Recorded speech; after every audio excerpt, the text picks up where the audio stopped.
hanyoyi guda 6 wanda zaka bi domin kaucewa kallon fina-finan batsa.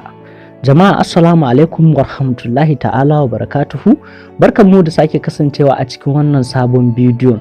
A yau za mu yi magana ne yadda zaka kaucewa kallon fina-finan batsa cikin hanyoyi guda 6. Idan wannan ne farkon zuwan ka wannan channel din namu na sirrin rayuwa, ka daure ka danna mana subscribe, sannan ka danna ƙararrawar sanarwa sai ka zabi all, ta yadda da zarar mun ɗora bidiyo za a sanar da kai. Hanyoyi guda 6 wanda zaka bi sannan ka kaucewa kallon fina-finan batsa, ma'ana blue film.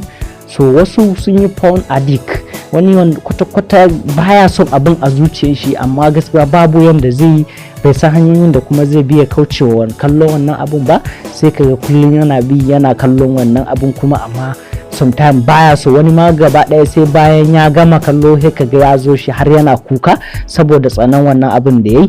So yau mun kawo hanyoyi guda 6 wanda zaka bi, insha Allah idan ka bi wannan hanyoyi ba za ka ƙara kallon wannan fina-finan ba na batsa.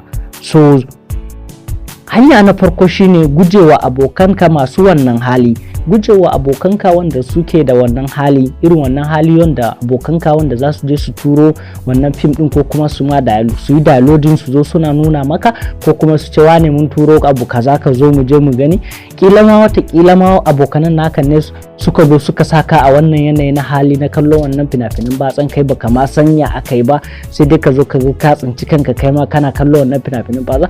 To kasancewa da kai da wannan abokanan ne masu wannan hali, to gaskiya ya kamata ka dan yi nesa da su abokan nan masu wannan hali, saboda idan ba haka ba, ko da kana so ka daina wannan abun ma, ka ga yin wancan ya turo, wancan ma ya turo a wayan shi, ya zo shi yana kallo kuma inda kake, so kaga dole kai ma zaka ce dai zaka zo ka dan leka ka gani. To kuma idan ka zo ka leka ka gani, sai ka ga ka kasa dakatar da kanka, ko kuma ka ce ma shi din ma ya tura maka. So ka gujewa abokananka masu wannan hali da farko dai tukunnan. So abu na biyu shine gujewa zaman kadaici. Gaskiya mafi yawan mutane kadaitaka shi ke sa su har su je su yi browsing na wannan bidiyo, ko kuma su yi downloading wannan bidiyo ka gani. Domin idan kana cikin jama'a babu yanda za a yi kai downloading wannan bidiyo, saboda wannan bidiyon idan ba harkan mutum bane, idan kai je kai downloading zaka ce kai kana jin ma kunyan wani ya ganka. So kana ma jin kunyan wani a ganka, ina ga Allah shi da komai kake duk inda ka buya yana kallon ka. So gaskiya ya kamata kai haƙurar ka daina. Sannan kuma zaman kadaici yana ɗaya daga cikin abubuwan da yake sawa ana kallo wannan bidiyo. To ka guje wa wannan zaman kadaici, ka ringa shiga cikin jama'a haka, domin idan wannan abu yana damun ka sosai da sosai, ka ringa shiga cikin jama'a. To insha Allah in kana zama a cikin jama'a kenan ba ma kada wani lokacin da kawai za ka yi browsing balle har ka kalla wannan abun, ko kuma ka nemi wani abun yi dai ta kamamme. So shikenan insha Allah to shi ma zai rage ma. Abu na uku a ciki shine rage amfani da yanan gizo-gizo. Musamman mun san wannan zamanin da mu yanan gizo-gizo kafa ce mai karfi ta sadar da zumunta, wani lokaci kuma kafa ce mai karfi ta gurɓata tarbiyya. So kana nan a kwance a ɗakin ka za ka yi browsing wannan abubuwan, kamar yadda na faɗa. Abu na biyu shine zaman kadaici. Kana nan kai ɗaya a ɗakin ka, su maybe za ka zo ka yi downloading ɗin wannan abun ka kalla. Kaga kenan, amma idan ka rage amfani da yanan gizo-gizo, so idan ka rage amfani da yanan gizo-gizo, maybe in ka zo maybe ba zai wuce ka yi irin su WhatsApp da Facebook ba, shi ma ka fitar da duk wani group da ka sani wanda ake turo ko kuma ake maganganun batsa a cikin su. So kaga idan kana kai wannan, in kai ka leka a wuni ba zai wuce ka hau sau 2 sau 3 ba, shikenan shi ma gaskiya zaka dan samu relief a ciki. Abu na 4 shine rage siyan data mai yawa. Kana ganin idan ka siyi data mai yawa, to shi kana ganin kana da data da yawa, so bari ka zo ka kai downloading din wannan abin ka kalle shi. Ai data na yana da yawa, zai mun downloading kamar alal misali 5 ko kuma zuwa 10 haka.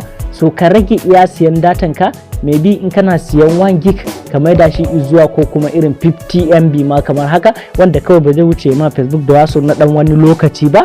Kaga kenan idan ka rage siyan data, babu yanayi ko kuma ce babu halin da idan ka je wancan gurin wannan MB naka ba zai iya ma wannan downloading abun ba. Kaga kenan dole zaka hakura.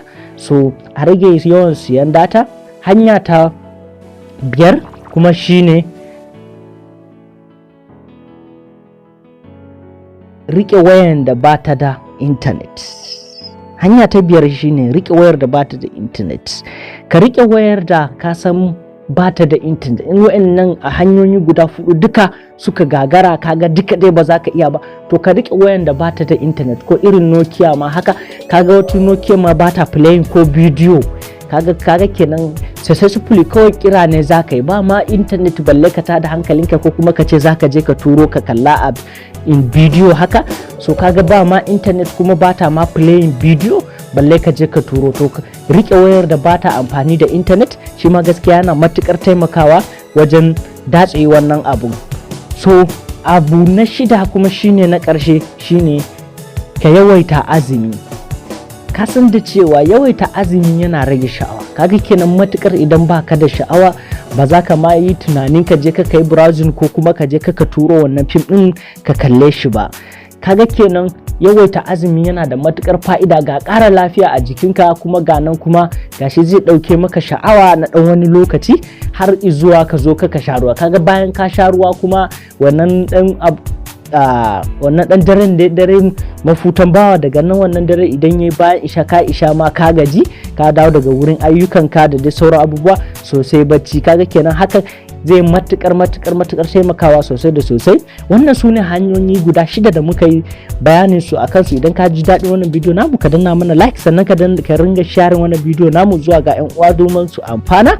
So mun gode sosai da ziyartar wannan channel din namu ta sirrin rayuwa. Kada ka manta, idan baka mana subscribe ba, ka daure ka danna mana subscribe. Mun gode, sai mun haɗu a cikin bidiyon mu na gaba. Akwai bidiyoyi da yawa a cikin wannan channel din namu da suka danganci jima'i da dai sauran abubuwa na sirrin rayuwa, da dai gyaran rayuwa tsakanin mu'amalar mata da miji, dai abubuwa da yawa dai.